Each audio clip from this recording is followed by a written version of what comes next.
Yobel meskipun merupakan teks ekstra kanonik dan kurang dikenal oleh kebanyakan orang Kristen kontemporer, mengandung wahyu yang menembus tabir waktu dan menyingkapkan realitas spiritual yang berdampak besar. Ditemukan di antara naskah Laut Mati di Qumran, karya kuno ini menjelaskan penghakiman kosmik, sebuah peristiwa yang melampaui batas pemahaman manusia dan yang secara misterius bergema selaras dengan peringatan kitab suci kanonik. Alkitab Fondasi Suci Iman Kristen dengan jelas menyingkapkan adegan penghakiman ilahi dalam Wahyu pasal 20 ayat 12. Dan aku melihat orang-orang mati, besar dan kecil, berdiri di depan takhta pengadilan itu. Lalu dibukalah semua kitab, dan dibuka juga sebuah kitab lain, yaitu kitab kehidupan. Dan orang-orang mati dihakimi menurut perbuatan mereka, berdasarkan apa yang ada tertulis di dalam kitab-kitab itu. Gambaran yang mengagumkan ini mengumumkan penghakiman terakhir dan definitif, di mana takdir kekal setiap jiwa akan disingkapkan. Namun kitab Yobel memperluas adegan dramatis ini. Kitab ini tidak membatasi dirinya pada penghakiman jiwa manusia, tetapi memperkenalkan perspektif kosmik yang meliputi malaikat yang jatuh, entitas surgawi, dan kekuatan spiritual yang memengaruhi takdir bumi. Dalam kitab Yobel bab 5 ayat 10 tertulis, dan dia berfirman, "Aku akan menghapuskan manusia yang telah kuciptakan itu dari muka bumi, baik manusia maupun ternak, dan burung-burung di udara, dan segala yang merayap di bumi, karena aku menyesal telah menjadikan mereka. Dan mereka semua berdosa terhadap semua yang kuperintahkan kepada mereka untuk dilakukan, dan mereka tidak mau mendengarkan suaraku." Di sini, penghakiman meluas ke semua ciptaan, mengungkapkan skala kosmik di mana surga juga dimintai pertanggungjawaban. Pandangan ini digaungkan dalam kata-kata yang diilhami dari Rasul Yudas, pasal 1 ayat 6, dan bahwa malaikat-malaikat yang tidak taat pada batas-batas kekuasaan mereka, tetapi yang meninggalkan tempat kediaman mereka, ditahannya dengan belenggu, abadi di dalam dunia kekelaman, sampai penghakiman pada hari besar. Dan bahkan lebih tegas lagi dalam 2 Petrus pasal 2 ayat 4, karena jikalau Allah tidak menyayangkan malaikat-malaikat yang berbuat dosa, tetapi melemparkan mereka ke dalam neraka, dan dengan demikian menyerahkan mereka ke dalam gua-gua yang gelap untuk menyimpan mereka sampai hari penghakiman.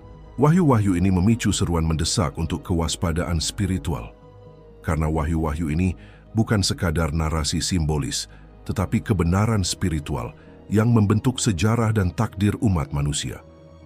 Wahyu-wahyu ini menunjuk pada penghakiman yang melampaui dunia yang kasat mata, di mana setiap makhluk di bumi dan di surga akan dihadapkan pada keadilan Tuhan yang sempurna.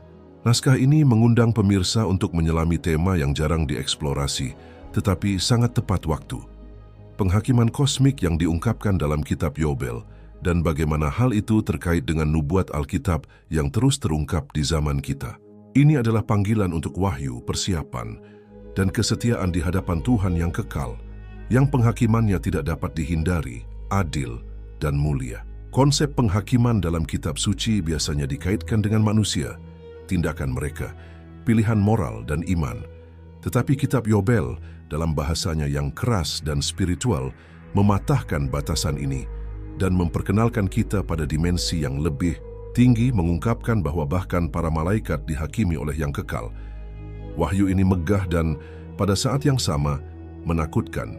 Ini memaksa kita untuk memahami bahwa keadilan ilahi tidak parsial, selektif, atau terbatas pada dunia fisik. Itu universal, kosmik, dan menyelidiki bahkan surga tertinggi. Dalam kitab Yobel pasal 5 ayat 6 tertulis, "Dan terhadap malaikat-malaikat yang telah diutusnya ke bumi, ia sangat murka. Ia memerintahkan agar mereka dicabut dari kekuasaan mereka dan diperintahkan untuk diikat di jurang bumi yang tak terduga dalamnya sampai pada hari penghakiman." Ayat ini menyingkapkan sebuah ketetapan surgawi. Ini bukan masalah makhluk-makhluk pemberontak yang dikoreksi, tetapi makhluk-makhluk yang mendiami alam spiritual tertinggi akan dihancurkan karena ketidaktaatan mereka. Mereka diutus dengan sebuah misi, tetapi mereka mengkhianati tujuan ilahi dan merusak ciptaan. Realitas ini berdialog langsung dengan kisah-kisah Alkitab. Dalam kitab Kejadian pasal 6 ayat 2 kita membaca, "Maka anak-anak Allah melihat bahwa anak-anak perempuan manusia itu cantik-cantik, lalu mereka mengambil istri dari antara perempuan-perempuan itu, siapa saja yang disukai mereka." Bagian ini yang sering ditafsirkan dengan hati-hati menjadi lebih dalam dan jelas jika dibaca berdasarkan kitab Yobel. Anak-anak Allah ini adalah malaikat-malaikat yang jatuh, yang juga dikenal sebagai penjaga, yang meninggalkan kedudukan surgawi mereka dan menyerahkan diri mereka kepada kebinasaan. Mereka tidak hanya menghasilkan keturunan campuran, tetapi mereka juga mengajarkan kekerasan, ilmu sihir, pertumpahan darah, dan segala macam penyimpangan kepada manusia. Oleh karena itu, keadilan ilahi tidak dapat mengabaikan pelanggaran semacam itu. Dalam kitab Yobel bab 10 ayat 7, kita membaca, "Kamu tahu apa yang dilakukan para penjaga, bapa roh-roh ini, pada zamanku, dan roh-roh ini memerintah dan membinasakan dan menuntun anak-anak manusia ke dalam dosa, kerusakan dan kebinasaan." Di sini ditegaskan bahwa kejahatan bukan sekadar pilihan manusia, tetapi racun rohani yang ditaburkan oleh entitas surgawi yang memberontak terhadap Sang Pencipta. Rasul Petrus menegaskan kebenaran ini dengan tegas. Dalam 2 Petrus pasal 2 ayat 4 tertulis, "Karena jikalau Allah tidak menyayangkan malaikat-malaikat yang berbuat dosa, tetapi melemparkan mereka ke dalam neraka, dan dengan demikian menyerahkan mereka ke dalam gua-gua yang gelap untuk menyimpan mereka sampai hari penghakiman." Perhatikan bahwa penghakiman atas malaikat-malaikat ini tidak langsung terjadi, tetapi hanya berlangsung selama waktu tertentu. Ini menyiratkan bahwa ada agenda kenabian yang sedang berjalan, yaitu jam ilahi yang bergerak menuju saat penghakiman kosmik terakhir. Penghakiman yang sama ini ditegaskan kembali dalam surat Yudas pasal 1 ayat 6, dan bahwa malaikat-malaikat yang tidak taat pada batas-batas kekuasaan mereka, tetapi yang meninggalkan tempat kediaman mereka, ditahannya dengan belenggu abadi di dalam dunia kekelaman, sampai penghakiman pada hari besar. Kitab suci jelas menyatakan, bahkan makhluk-makhluk yang paling mulia dalam ciptaan tidak luput dari keadilan Allah. Kejatuhan mereka tidak dilupakan dan juga tidak dibatalkan. Mereka dipenjarakan menunggu penggenapan keputusan kekal. Penghakiman yang menggantung di atas langit ini adalah cermin bagi umat manusia. Jika para malaikat yang berdiri di hadapan kemuliaan Tuhan diadili dengan keras, apa yang dapat dikatakan tentang manusia yang menolak kebenaran, yang mencemooh hal-hal rohani, yang hidup seolah-olah tidak ada konsekuensi? Keadilan Tuhan itu sempurna dan tidak membeda-bedakan makhluk. Segala sesuatu akan terungkap, segala sesuatu akan ditimbang. Kedalaman wahyu ini membuat kita melihat lebih serius peringatan Paulus dalam Efesus pasal 6 ayat 12. Karena perjuangan kita bukanlah melawan darah dan daging, tetapi melawan pemerintah-pemerintah, melawan penguasa-penguasa, melawan penghulu-penghulu dunia yang gelap ini, melawan roh-roh jahat di udara. Peperangan yang sedang terjadi bukan hanya bersifat duniawi, tetapi juga rohani. Dan pemerintah-pemerintah yang sama ini, yang saat ini beroperasi dalam struktur-struktur kekuasaan, dalam sistem-sistem duniawi, dalam tipu daya agama dan moral, adalah sasaran-sasaran penghakiman kosmik yang akan datang. Tidak ada kenetralan dalam skenario ini. Setiap jiwa terlibat, setiap manusia ditempatkan di medan perang yang membentang selama berabad-abad. Kejatuhan para malaikat bukan sekadar peristiwa masa lalu. Itu adalah awal dari perang yang terus berlangsung di generasi kita. Gema penghakiman itu semakin kuat. Kejahatan berlipat ganda, kebenaran dibungkam, kejahatan dirayakan, tanda-tanda bahwa waktu penghakiman semakin dekat. Wahyu dalam kitab Ad. Yobel tidak hanya bersifat historis atau simbolis. Wahyu itu bersifat profetik. Wahyu itu adalah peringatan bagi zaman kita. Penghakiman kosmik telah dimulai di surga dan akan segera turun dengan kekuatan penuh ke bumi. Dan mereka yang memiliki mata rohani untuk membedakan harus mempersiapkan diri. Apa yang akan terjadi bagi para pemberontak di surga tidak akan berbeda dengan apa yang akan terjadi bagi mereka yang menolak terang di bumi. Topik pertama ini membawa kita pada kesimpulan yang tak terelakkan. Tuhan itu adil dan penghakimannya menyeluruh. Tak ada makhluk yang terlihat atau tak terlihat yang akan luput. Semua ciptaan akan dimurnikan dan kerajaan Tuhan akan didirikan dengan keadilan dan kebenaran. Lalu siapakah yang akan dapat bertahan pada hari itu? Kitab Yobel menjelaskan misteri yang tersembunyi di balik baris-baris kitab suci. Pengaruh jahat yang telah dan masih diberikan oleh makhluk-makhluk surgawi yang jatuh atas dunia manusia. Itu adalah kerusakan yang bermula di surga, tetapi kehancurannya telah menyebar ke seluruh bumi. Mencemari tidak hanya umat manusia tetapi juga ciptaan itu sendiri. Dalam kitab Yobel pasal 5 ayat 2 tertulis, "Tetapi Tuhan memusnahkan segala sesuatu dari muka bumi karena kejahatan perbuatan mereka dan karena darah yang telah mereka tumpahkan melalui anak-anak manusia dan karena kejahatan yang telah mereka lakukan di bumi." Teks tersebut berbicara tentang kerusakan yang melampaui batas perilaku manusia. Itu adalah kejahatan yang ditabur oleh para malaikat yang jatuh, para penjaga yang turun ke bumi dan menanamkan dalam diri manusia cara-cara kekerasan, penyembahan berhala, ilmu sihir, keserakahan, dan pertumpahan darah. Skenario yang sama digambarkan dalam kitab Kejadian pasal 6 ayat 5. Ketika dilihat Tuhan bahwa kejahatan manusia besar di bumi dan bahwa segala kecenderungan hatinya selalu membuahkan kejahatan semata-mata. Hati manusia yang diciptakan untuk menyembah menjadi rusak karena tunduk kepada pengetahuan sesat yang ditawarkan oleh para malaikat yang jatuh. Dan akibatnya bukan hanya moral, tetapi juga kosmik. Ciptaan itu sendiri mengerang di bawah beban dosa yang dibawa oleh pengaruh rohani yang jahat ini. Dalam kitab Yobel pasal 10 ayat 5 kita membaca, "Dan kamu tahu bagaimana bapa-bapa roh ini bertindak pada zamanku, dan kamu tahu bahwa merekalah yang membunuh anak-anakmu, membinasakan mereka, menyebabkan mereka berdosa." Kata-kata ini yang dikaitkan dengan Nuh mengungkapkan rasa sakit dunia yang hancur oleh kerusakan yang di atas segalanya bersifat rohani. Perang yang sedang dilancarkan tidak terlihat, tetapi buahnya tersebar luas. Kematian, kejahatan, kebohongan, kekacauan, moral. Dosa bukan hanya manusiawi, itu bersifat rohani dipicu oleh kecerdasan jahat yang telah memberontak terhadap Tuhan. Rasul Paulus juga menggambarkan situasi ini dalam suratnya kepada jemaat di Roma pasal 8 ayat 22. Karena kita tahu bahwa sampai sekarang segala makhluk sama-sama mengeluh dan sama-sama merasa sakit bersalin. Ciptaan yang dulunya sempurna telah dinodai oleh dosa, dan penyebab utama kehancuran rohani ini adalah kekacauan yang diciptakan oleh para malaikat yang jatuh, yang menuntun manusia ke jalan pemberontakan. Ini bukan mitologi.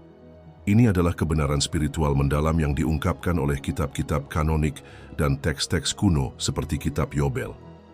Ada sistem kerusakan spiritual yang berasal dari surga yang jatuh, di alam spiritual yang gelap, dan yang beroperasi di balik layar sejarah manusia. Kerusakan bumi bukan hanya akibat kelemahan manusia, tetapi manipulasi makhluk spiritual yang bekerja secara tak kasat mata untuk memisahkan manusia dari Sang Pencipta. Paulus memperingatkan tentang hal ini dalam Efesus 2:2 dan 3. "Kamu dahulu hidup di dalamnya, karena kamu mengikuti jalan dunia ini, karena kamu mentaati penguasa kerajaan angkasa, yaitu roh yang sekarang sedang bekerja di antara orang-orang durhaka. Dahulu kami semua juga terhitung di antara mereka, karena kami hidup di dalam hawa nafsu daging kami dan menuruti hawa nafsu daging dan pikiran kami yang jahat. Pada hakikatnya kami adalah orang-orang yang harus dimurkai, sama seperti orang-orang lain." Rasul Paulus tidak berbicara tentang gagasan atau pengaruh filosofis. Ia berbicara tentang roh, kekuatan rohani yang konkret, yang bekerja di dalam orang-orang yang durhaka. Inilah yang dikecam keras oleh kitab Yobel. Kerusakan ciptaan bukan hanya akibat pilihan yang salah, tetapi juga konspirasi spiritual kegelapan yang meracuni hati manusia dan merusak tatanan yang telah ditetapkan Tuhan. Alih-alih harmoni yang terjadi adalah kekacauan. Alih-alih terang yang terjadi adalah kegelapan. Alih-alih persekutuan dengan Sang Pencipta, yang terjadi adalah pemberontakan yang meluas. Namun hari ini, semangat yang sama sedang bekerja. Dunia sedang mengalami kekacauan rohani. Kekerasan semakin meningkat, penyimpangan menjadi hal yang biasa, kebenaran dibenci, dan korupsi menyebar seperti virus. Gejala-gejala ini tidak terjadi secara acak. Gejala-gejala ini merupakan gema dari racun yang sama yang ditaburkan oleh para malaikat yang jatuh, yang digambarkan dengan sangat akurat dalam tulisan-tulisan Jubilis. Namun ada satu hal penting, kerusakan rohani ini sudah dihitung waktunya. Allah telah menetapkan waktu penghakiman. Dalam Kisah Para Rasul pasal 17 ayat 31 tertulis, "Karena ia telah menetapkan suatu hari, pada waktu mana ia dengan adil akan menghakimi dunia oleh seorang yang telah ditentukannya, sesudah ia memberikan kepada semua orang suatu bukti tentang hal itu dengan membangkitkan dia dari antara orang mati." Hakim sudah diambang pintu. Kerusakan akan dikalahkan bukan oleh kekuatan manusia, tetapi oleh penghakiman kekal Allah. Mengetahui kebenaran ini memanggil kita untuk hidup kudus dan bijaksana. Di dunia di mana kejahatan rohani mengintai di balik sistem, filosofi, dan perilaku yang tampaknya normal, penting untuk berjalan dalam kewaspadaan dan persekutuan dengan Roh Allah. Apa yang rusak akan dimurnikan, apa yang telah tercemar akan dipulihkan. Namun pertama-tama, penghakiman akan datang yang akan menyingkapkan semua yang dilakukan dalam kegelapan. Kitab Yobel bukan sekadar keingintahuan kuno. Kitab ini adalah wahyu rohani yang mendesak. Kitab ini mengingatkan kita bahwa apa yang terjadi di bumi adalah cerminan dari pertempuran yang sedang berlangsung di surga. Dan bahwa kerusakan yang terjadi saat ini bukanlah akhir, tetapi awal dari campur tangan ilahi yang akan datang dengan kemuliaan, api, dan keadilan. Salah satu wahyu yang paling mengejutkan dalam kitab suci, kanonik, dan kitab Yobel adalah keberadaan catatan surgawi, buku-buku yang berisi perbuatan manusia dan bahkan malaikat. Catatan-catatan ini tidak dapat diubah, kekal, dan akan dibuka pada hari penghakiman. Ini adalah kebenaran yang menghadapkan hati nurani manusia dengan fakta bahwa tidak ada yang terlupakan di hadapan Tuhan. Setiap pikiran, perkataan, dan perbuatan sedang dicatat dan akan tiba saatnya ketika semuanya akan terungkap. Dalam kitab Yobel pasal 30 ayat 19 tertulis, "Dan sekarang aku tahu bahwa namaku tertulis dalam kitab kehidupan di hadapan kemuliaan Tuhan." Pengakuan bahwa ada kitab kehidupan ini bukan sekadar metafora. Ini adalah kenyataan rohani yang menegaskan bahwa ada catatan di surga tentang nama-nama dan perbuatan orang-orang yang berjalan dalam kebenaran dan juga mereka yang telah memberontak. Kebenaran ini selaras dengan Wahyu pasal 20 ayat 12 yang menyatakan, "Dan aku melihat orang-orang mati besar dan kecil berdiri di depan takhta itu, lalu dibuka semua kitab. Dan dibuka juga sebuah kitab lain, yaitu kitab kehidupan. Dan orang-orang mati dihakimi menurut perbuatan mereka, berdasarkan apa yang ada tertulis di dalam kitab-kitab itu." Adegan khidmat ini menunjukkan bahwa penghakiman terakhir tidak akan didasarkan pada persepsi subjektif atau ingatan manusia yang salah, tetapi pada catatan ilahi yang akurat dan tak terbantahkan. Kitab Yobel menyatakan dengan otoritas yang tenang bahwa surga mengetahui segala sesuatu yang terjadi di bumi. Dalam pasal 36 ayat 10 disebutkan, "Dan segala sesuatu yang dilakukannya bagi anak-anaknya, semuanya tertulis dalam kitab-kitab surga, dan ia menghakimi mereka semua menurut catatan-catatan kitab-kitab itu." Ini menunjukkan bahwa ada sistem keadilan surgawi yang jauh melampaui pemahaman manusia. Tidak ada tindakan yang luput dari perhatian, tidak ada ketidakadilan yang diabaikan. Apa yang tampaknya tersembunyi hari ini akan terungkap besok di hadapan takhta kemuliaan. Nabi Maleakhi juga bersaksi tentang kitab suci ini. Dalam Maleakhi pasal 3 ayat 16, kita membaca, "Berbicaralah orang-orang yang takut akan Tuhan satu sama lain, dan Tuhan memperhatikan dan mendengarnya." Sebuah kitab peringatan ditulis di hadapannya bagi orang-orang yang takut akan Tuhan dan bagi orang-orang yang menghormati namanya. Kitab peringatan ini adalah bukti bahwa Tuhan mencatat kesetiaan umatnya. Setiap tindakan takut, setiap perkataan hormat, setiap pilihan untuk kebenaran, semuanya sedang ditulis.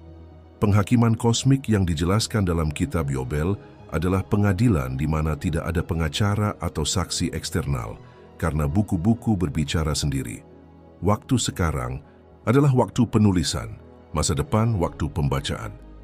Dan catatan-catatan ini bersifat definitif. Yesus sendiri menegaskan hal ini dalam Matius pasal 12 ayat 36. Tetapi aku berkata kepadamu, setiap kata sia-sia yang diucapkan orang harus dipertanggungjawabkannya pada hari penghakiman. Tidak ada yang luput dari ingatan ilahi. Konsep ini benar-benar mengubah perspektif kehidupan spiritual. Ini bukan hanya tentang berbuat baik atau menghindari kejahatan.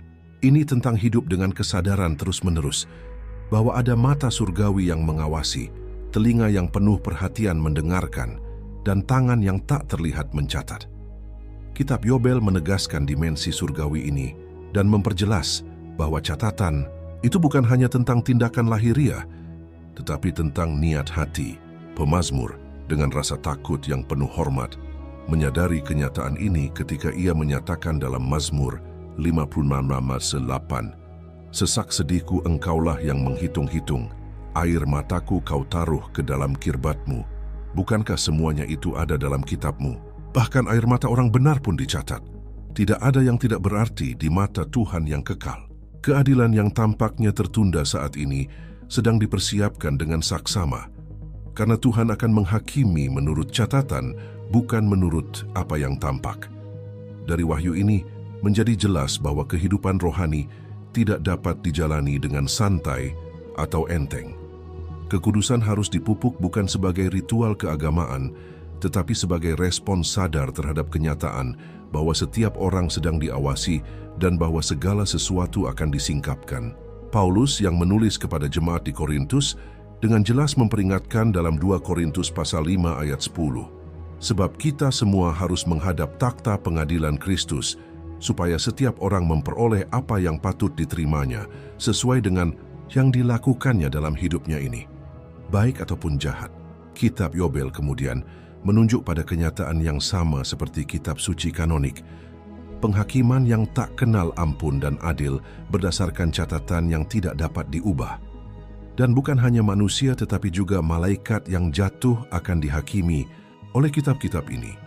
Dalam kitab Yobel pasal 39 ayat 6 ada wahyu yang khidmat, dan semua hal yang rahasia akan dinyatakan di surga, dan itu akan dihakimi sesuai dengan apa yang tertulis, dan tidak ada seorang pun yang akan lolos. Ini adalah penghakiman kosmik, di mana masa lalu dan masa kini, yang terlihat dan yang tidak terlihat, akan dihadapkan dengan kebenaran kekal. Kenyataan ini seharusnya menuntun setiap jiwa untuk introspeksi, penghormatan, pertobatan, dan komitmen baru terhadap kebenaran. Karena sementara buku-buku masih ditulis, masih ada harapan, ada waktu untuk memperbaiki jalan hidup seseorang, untuk meninggalkan dosa-dosa yang tersembunyi, untuk berdamai dengan Tuhan. Namun ketika buku-buku dibuka, itu akan menjadi waktu untuk penghakiman, dan kemudian tidak akan ada lagi waktu hanya vonis.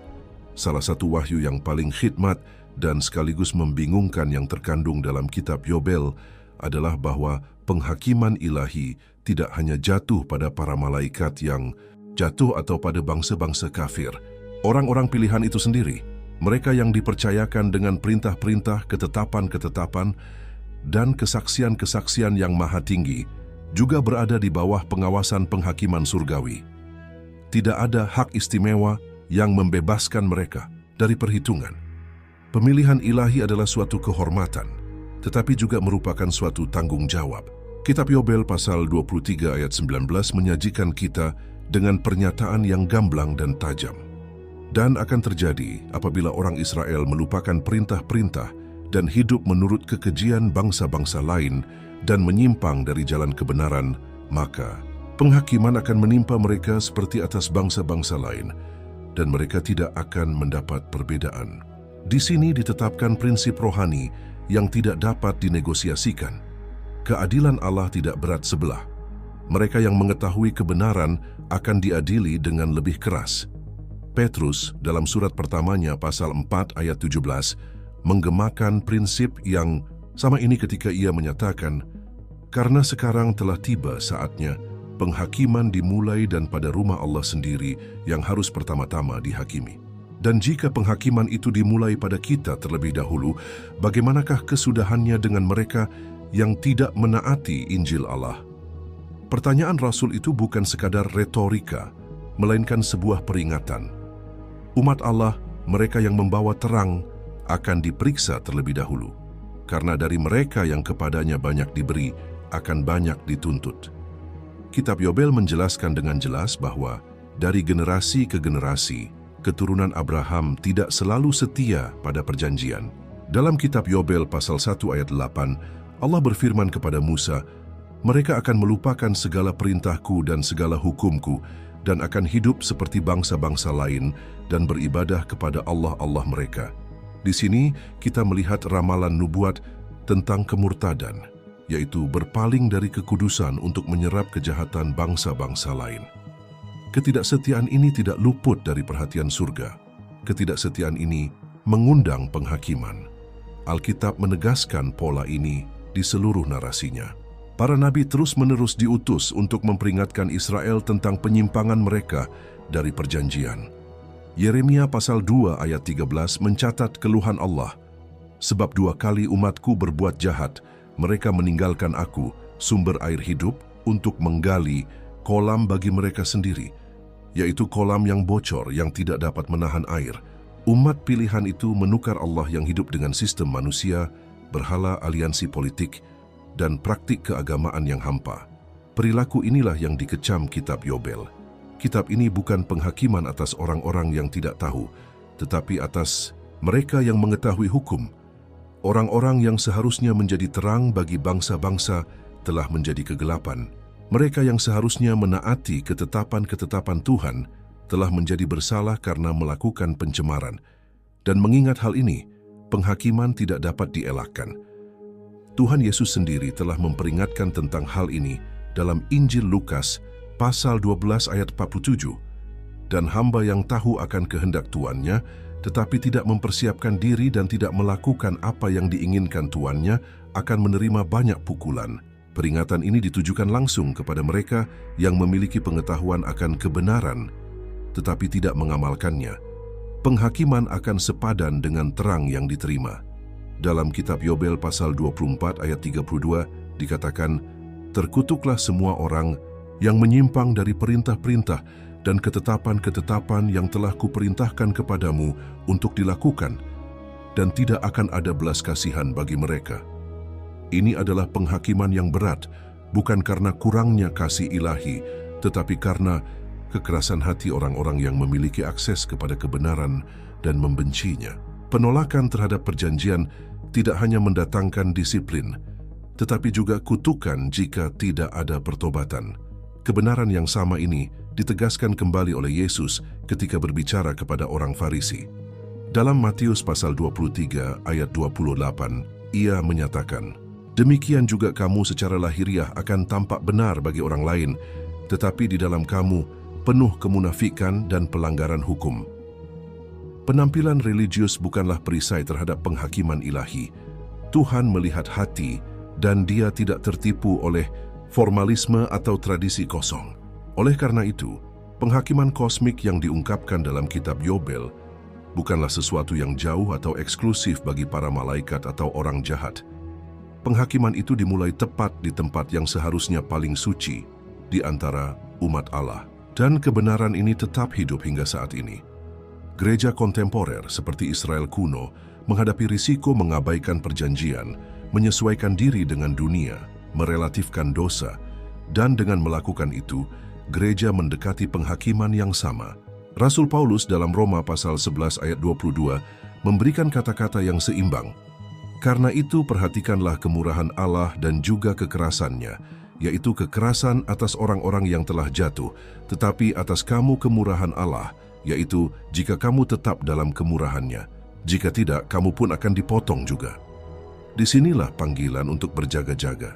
Hak istimewa untuk mengetahui kebenaran bukanlah perisai terhadap penghakiman, itu adalah kepercayaan yang sakral. Kitab Yobel dalam mengumumkan penghakiman atas orang-orang pilihan sebenarnya menyerukan pertobatan, untuk kembali dengan tulus kepada perjanjian, untuk hidup kudus yang tidak didasarkan pada ritual, tetapi pada ketaatan hidup kepada Allah yang melihat secara rahasia dan menghakimi dengan adil.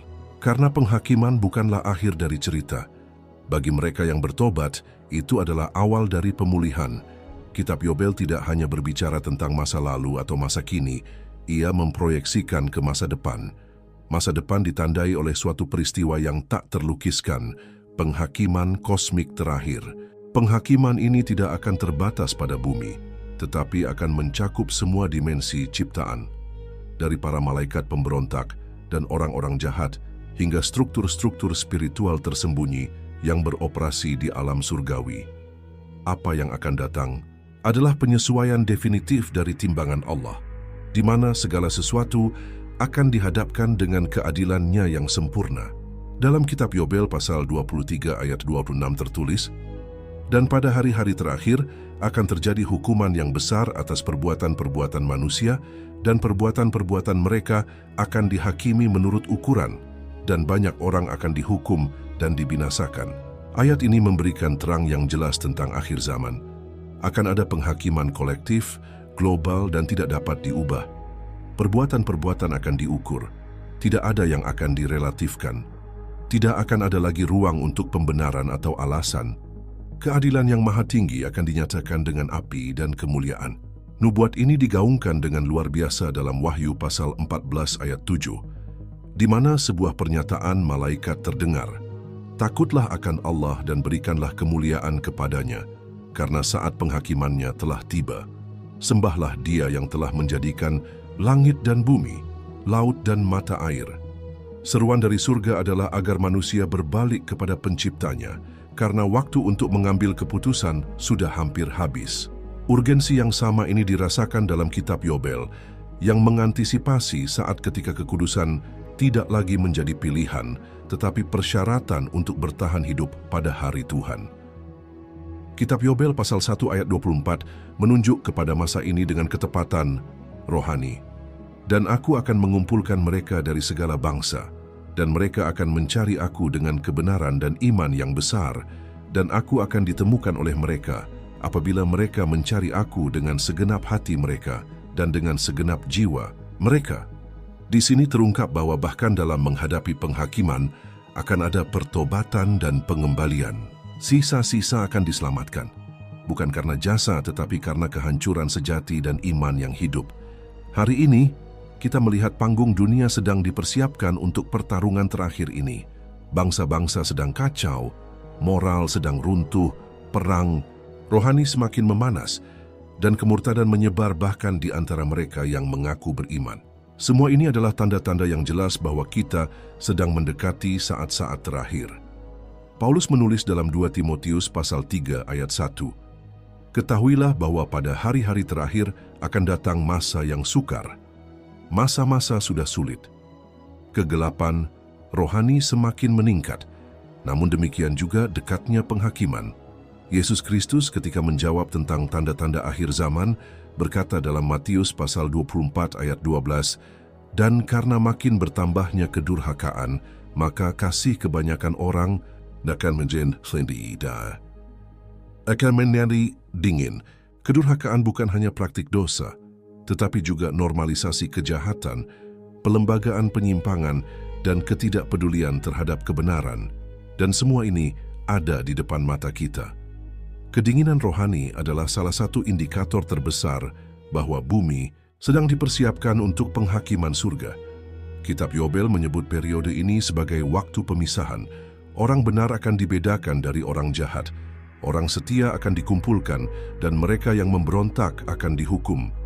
Dalam kitab Yobel pasal 24 ayat 31 kita membaca, "Dan penghakiman akan datang atas semua orang yang telah berbuat fasik, dan mereka tidak akan luput karena perbuatan mereka adalah milik Tuhan. Tidak ada yang akan disembunyikan. Setiap tindakan, setiap kelalaian, setiap keputusan akan dipertimbangkan." Pemisahan yang sama ini dijelaskan oleh Yesus dalam Matius pasal 25 ayat 32-33. "Dan semua bangsa akan dikumpulkan di hadapannya, dan ia akan memisahkan mereka seorang daripada seorang, sama seperti gembala memisahkan domba dari kambing, Dan ia akan menempatkan domba-domba di sebelah kanannya dan kambing-kambing di sebelah kirinya. Inilah penghakiman eskatologis, saat ketika Raja segala raja akan secara terbuka menetapkan hukuman kekal atas setiap manusia. Apa yang diramalkan kitab Yobel secara nubuat, Kristus tegaskan dengan kejelasan yang tak terbantahkan. Akan tetapi, ada aspek yang sangat menghibur dari skenario ini. Penghakiman tidak hanya berupa kehancuran, tetapi juga penebusan. Kursi penghakiman juga akan menjadi takhta kemuliaan bagi mereka yang bertekun. Dalam Wahyu pasal 3 ayat 5, Yesus berjanji, "Barang siapa menang, ia akan dikenakan pakaian putih. Aku tidak akan menghapus namanya dari kitab kehidupan, melainkan aku akan mengaku namanya di hadapan Bapa-Ku dan di hadapan para malaikatnya." Inilah takdir orang-orang yang setia. Mereka yang tidak tunduk kepada sistem dunia ini, tetapi tetap memelihara iman, akan ditinggikan di hadapan surga. Kitab Yobel menutup nubuatnya dengan harapan. Di tengah beratnya penghakiman, ada janji yang mulia, pemulihan kerajaan Allah, pembersihan bumi, dan pembentukan era kebenaran yang baru. Dalam kitab Yobel pasal 50 ayat 5 dikatakan, "Dan hari-hari penebusan akan diketahui dan diingat selamanya di hadapan Tuhan, dan semua generasi akan melihatnya." Ini berbicara tentang kekekalan, tentang kemenangan yang tidak hanya bersifat rohani, tetapi terlihat dan lengkap. Kita hidup di akhir sejarah. Nubuat-nubuat sedang disejajarkan. Penghakiman kosmik bukan sekadar realitas masa depan, itu sudah mulai terungkap. Langit sedang bergerak, trompet akan segera dibunyikan. Dan masing-masing dari kita harus memutuskan di pihak mana kita akan berada. Kitab Yobel menawarkan kepada kita visi spiritual yang tak tergoyahkan dan menyeluruh ini. Bukan sebagai ancaman kosong, tetapi sebagai seruan ilahi untuk pertobatan dan kembali. Maka saat ini menjadi saat belas kasihan, karena sementara sang anak masih menjadi perantara, masih ada harapan. Namun ketika kitab itu ditutup, ketika meterai dibuka, dan anak domba dinyatakan sebagai hakim, maka semuanya sudah terlambat. Berbahagialah orang yang menuruti perkataan wahyu ini, karena upahnya akan besar di dalam kerajaan surga. Saat kita merenungkan wahyu kitab Yobel dan kesaksian kitab suci yang tak tergoyahkan, kita dituntun kepada kebenaran yang menusuk jiwa. Seperti pedang bermata dua, penghakiman kosmik itu nyata, sedang berlangsung, dan akan segera digenapi. Itu bukan sekadar gambaran simbolis atau konsep yang jauh yang hanya diperuntukkan bagi para sarjana atau teolog. Itu adalah fakta spiritual yang melibatkan semua ciptaan, manusia, malaikat, bangsa, kerajaan, dan bahkan surga itu sendiri. Allah yang kekal, adil, dan kudus, yang menciptakan segala sesuatu dengan sempurna, tidak akan membiarkan kejahatan tidak terjawab. Dan penghakiman ini tidak dimulai dengan orang-orang jahat di dunia, tetapi dengan keluarga Allah, dengan mereka yang mengetahui kehendaknya dan telah dipanggil untuk hidup dalam kekudusan. Kitab Yobel bukanlah keingintahuan kuno, tetapi peringatan profetik yang bergema saat ini dengan kekuatan baru. Dalam 2 Petrus pasal 3 ayat 10 tertulis, "Tetapi hari Tuhan akan tiba seperti pencuri. Pada hari itu, langit akan lenyap dengan gemuruh yang dahsyat dan unsur-unsur dunia akan hangus dalam nyala api, dan bumi dan segala yang ada di atasnya akan hilang lenyap." Inilah akhir yang tak terelakkan dari seluruh sejarah manusia. Penghakiman yang akan memurnikan langit dan bumi, awal yang baru berdasarkan kebenaran dan kemuliaan Allah. Namun, bahkan dalam menghadapi beratnya penghakiman ini, masih ada pintu yang terbuka. Ada waktu untuk bertobat. Ada harapan bagi mereka yang berpaling kepada Tuhan dengan tulus. Dalam Yohanes pasal 5 ayat 24, Yesus berkata, "Sesungguhnya, barang siapa mendengar perkataanku dan percaya kepada Dia yang mengutus aku, ia mempunyai hidup yang kekal dan tidak akan dihukum, melainkan sudah berpindah dari dalam maut ke dalam hidup." Inilah caranya, dengar, percaya, dan hiduplah sesuai dengan firman. Penghakiman kosmik yang diungkapkan dengan sangat jelas dalam kitab Yobel bukan sekadar peringatan. Itu adalah undangan, panggilan untuk waspada, untuk menyangkal diri, untuk kekudusan yang radikal. Itu adalah seruan surga yang memanggil bumi untuk bertobat. Inilah saatnya untuk menyelaraskan diri kita dengan pasukan surgawi, untuk membasuh jubah kita dalam darah anak domba, dan untuk mempersiapkan hati kita untuk bertemu dengan Sang Raja.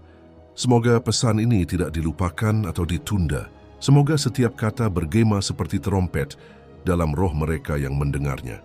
Semoga itu seperti lampu yang menyala di saat kegelapan, karena waktunya telah digenapi, dan seperti yang tertulis dalam Wahyu pasal 22 ayat 12, sesungguhnya aku datang segera, dan aku membawa upahku untuk membalaskan kepada setiap orang menurut perbuatannya. Suara para nabi kini bergabung dengan seruan roh. Bertobatlah, karena kerajaan Allah sudah dekat. Bumi akan berguncang, langit akan dimurnikan, dan takhta akan ditegakkan untuk selama-lamanya. Berbahagialah orang yang menuruti firman ini, karena upahnya akan besar